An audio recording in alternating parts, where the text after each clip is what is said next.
Mesdames, Messieurs, bonjour. Très heureux de vous retrouver ici en direct du Salon de l'Agriculture sur l'espace Biogaz Café. La France peut-elle devenir leader européen du biogaz? C'est la question que je vais poser à mes invités. Olivier Appert, bonjour. Bonjour. Alors, vous êtes délégué général de l'Académie des technologies et juste à ma gauche, Gaspard Sebal, bonjour. Bonjour. Vous êtes consultant pour SIAP Partners. Alors, la première question, c'est simple, c'est un constat.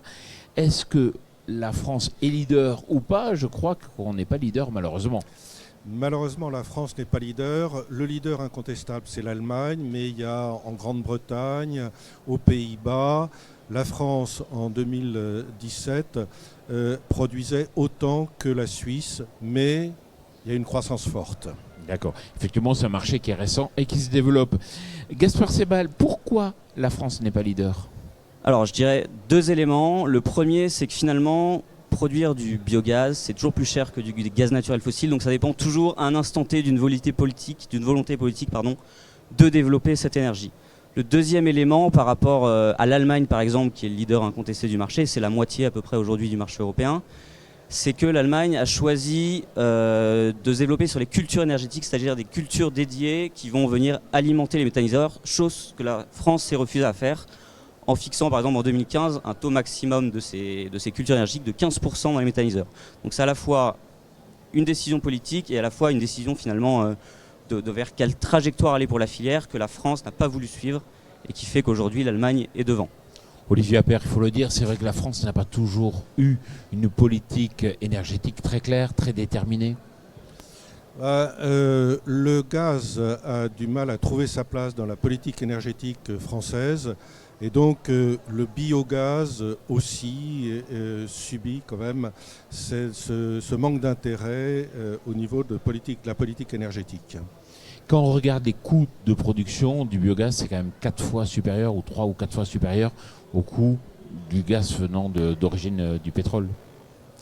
Oui, c'est ça. C'est d'ailleurs le principal enjeu qu'il faut, c'est réussir à finalement combler cet écart de coût. Donc il y a à peu près 100 € du mégawattheure pour le biogaz injecté en moyenne et 20 €, 25 € pour le gaz naturel. Donc l'idée c'est, l'enjeu pour la filière, c'est de réussir à diminuer ses coûts. L'objectif fixé par l'État et que la filière se fixe, c'est moins 30% dans les 10 ans à venir. Et également, parce que même si on est à 100, moins 30%, ça fait 70, on restera toujours bien au-dessus des 20-25. Donc c'est également à l'État de continuer à subventionner la filière à l'avenir. Olivier Appert, comment devenir compétitif? Est-ce qu'il y a d'autres leviers? Alors le premier levier, c'est bien entendu la réduction des coûts par augmentation de la taille, par optimisation des procédés, par optimisation de la logistique. Le deuxième élément qui doit être pris en compte, c'est ce que les spécialistes appellent les effets externes, c'est-à-dire c'est les avantages non pris en compte au niveau de l'aménagement du territoire, au niveau des émissions de gaz à effet de serre, au niveau de la réduction des pollutions. Et des études sont en cours qui montrent que les économies externes peuvent être de l'ordre de 40 ou soit 70 € le mégawattheure.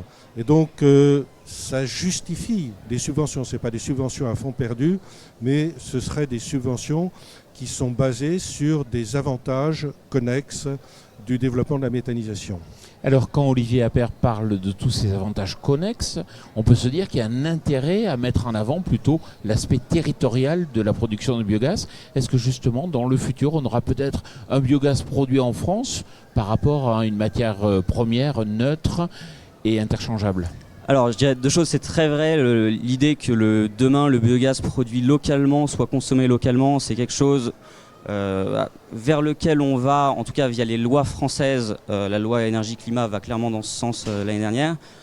En revanche, on a également une européanisation du marché qui va se faire. En 2019, on a eu une directive européenne, la directive énergie renouvelable, qui vient dire aux pays qu'à terme, ils vont devoir reconnaître le biométhane des autres pays environnants. Donc, c'est-à-dire demain, concrètement, un fournisseur de gaz français pourra vendre du biométhane qui soit français, mais qui soit par exemple allemand ou danois ou polonais. Et ça pose des questions parce que c'est pas les mêmes biométhanes, on en parlait juste avant, ils n'ont pas les mêmes bénéfices potentiellement s'ils sont produits à partir de cultures énergétiques ou pas, ils n'ont pas les mêmes subventions, donc ça pose tout un tas de questions auxquelles il va falloir répondre et d'enjeux à répondre aussi.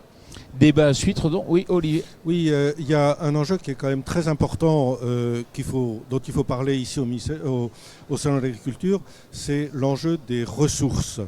Et effectivement, la croissance de la méthanisation impose le recours à des ressources nouvelles, ce qu'on appelle les cives, les cultures intermédiaires à vocation énergétique.